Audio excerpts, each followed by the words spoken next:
बिस्मिल्लाहिर्रहमानिर्रहीम अल्हम्दुलिल्लाहि वकफ़ा वस्सलामु अला इबादिहि अल्लज़ीना इस्तफ़ा अम्मा बाद फ़अऊज़ु बिल्लाहि मिनश शैतानिर रजीम बिस्मिल्लाहिर्रहमानिर्रहीम। मेरे आका सल्लल्लाहु अलैहि वसल्लम का फरमान, बनी इसराइल के 72 फ़िरके हुए और मेरी उम्मत के 73 फ़िरके होंगे।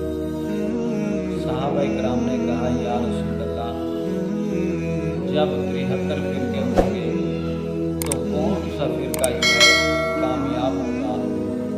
तो नबी पाक सल्लल्लाहु अलैहि वसल्लम की 2 रिवायतें हैं। फरमाया, अलैकुम बिसुन्नती व सुन्नतिल खुलफ़ाइर राशिदीन अल महदीयीन, जो मेरे और मेरे सहाबा इकराम के तरीके पर अपनी ज़िंदगी गुजारें। दूसरा, नबी पाक सल्लल्लाहु अलैहि वसल्लम ने फरमाया, अलैकुम बिसुन्नती व सुन्नतु अहले बैती, यानी जो मेरे तरीके पर और मेरे अहले बैत के तरीके पर चलेगा वो कामयाब होगा। अब हम अपनी ज़िंदगी मुबारक पर नज़र दौड़ाएं, आया हमारे अमालात, हमारी नेकियां, हमारे दिन रात सहाबा इकराम की ज़िंदगियों के मुताबिक हैं।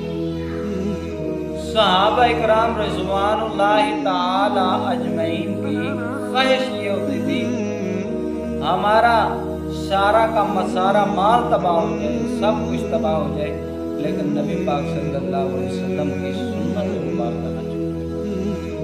बहुत सारी ऐसी खराफात हैं जो हमारे अंदर मौजूद हैं। जैसे अपने ऊपर नज़र दौड़ानी चाहिए कि हमारे तरीके नबी पाक सल्लल्लाहु अलैहि वसल्लम की सुन्नत के मुताबिक हैं और या नबी पाक सल्लल्लाहु अलैहि वसल्लम के सहाबा की सुन्नत के मुताबिक हैं। अल्लाह पाक